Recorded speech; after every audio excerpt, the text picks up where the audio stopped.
महू में इन दिनों रक्षा संपदा की भूमियों को लेकर काफी चर्चित है। रक्षा संपदा विभाग की भूमियों के सौदे का मामला राष्ट्रीय मानवाधिकार के एनजीओ भावना सागेलिया द्वारा बंगला नंबर 61 का खरीद फरोख्त सामने आया है, जिसके तहत आज हम इलेक्ट्रॉनिक मीडिया महू मुक्ति मोर्चा आंदोलन के संयोजक एवं जनता कांग्रेस के राष्ट्रीय महासचिव अमित वर्मा के पास, जिनसे चर्चा हुई कि महू को नगरपालिका बनाने व नई लैंड पॉलिसी के तहत आगे आपका क्या उद्देश्य है।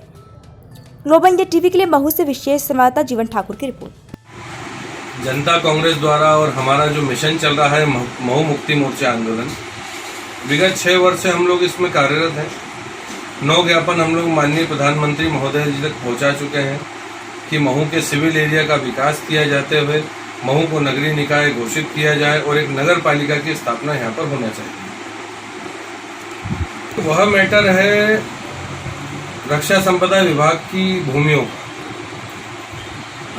आपको याद होगा कि हमारा एक संगठन है national human rights and social justice commission NHRSJC करके, जो कि NGO है।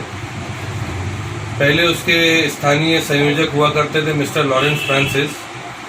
उन्होंने कई मुद्दों पर प्रकाश डाला था और ये जो ट्रस्टों की और रक्षा संपदा विभाग की लीज भूमियां हैं, इनके अवैध सौदों के ऊपर समय समय पर भारत सरकार की मदद करते हुए इन सौदों पर रोक लगाई थी, जिसके लिए हमने सन 2017 में स्थानीय बाडी हाउस सेंट मेरी स्कूल के सामने उस बगीचे बंगले में धरना भी दिया था। उसकी रक्षा की थी हमने। उद्देश्य बस यही है कि जो आम आदमी के साथ नियम लागू होते हैं वही सभी के साथ लागू हो। ऐसा ना हो कि भूमाफियाओं को पिछले दरवाजे से एंट्री हो और आम जनता को नियम बताते रहे हमेशा। हाँ, अभी सुनने में आया है कि 30 जून 2021 के भारत सरकार राजपत्र गजट नोटिफिकेशन में एक नई लैंड पॉलिसी प्रस्तावित की गई है, लेकिन उसका मतलब ये नहीं है कि भूमाफियाओं को किसी प्रकार की कोई सहूलियत मिल जाएगी इसमें। वह लैंड पॉलिसी है कि सेना में, रक्षा संपदा में जो अतिरिक्त भूमि है जिसे सेना उपयोग नहीं करती है, उसका नगरीय निकाय में सम्मेलन किया जा सकता है, जैसे उसको फ्री होल्ड करवा कर बिक्री कर दी जाए या उसकी लीज को हटाकर उसे फ्री होल्ड भूमि घोषित कर दिया जाए, जो काफी लंबी प्रक्रिया होती है वो, और वह तो होना भी चाहिए। मैं उसके पक्ष में हूँ, क्योंकि अगर ऐसा होगा तभी तो महू को महू कैंट से अलग किया जाते हुए डॉक्टर अंबेडकर नगर नगर पालिका बन पाएगा।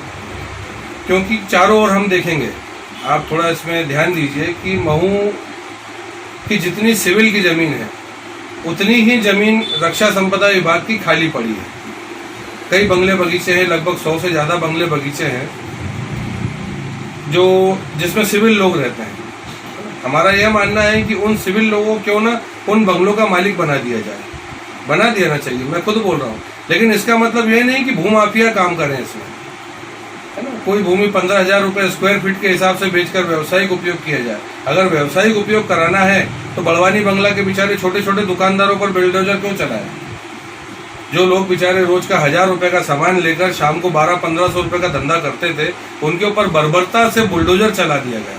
तब यह कानून कहा था कि रक्षा संपदा विभाग का व्यावसायिक उपयोग नहीं हो सकता। आज हो रहा है। इसीलिए भावना संगेलिया जी अपने NGO के माध्यम से इसमें काम कर रही हैं। कई लोग आते हैं हमारे पास, लोग शिकायतें देते हैं, हम उसके हिसाब से काम करते हैं।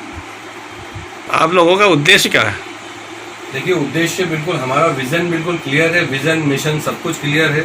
महू को नगर पालिका बनाओ। महू नगर पालिका बनना चाहिए।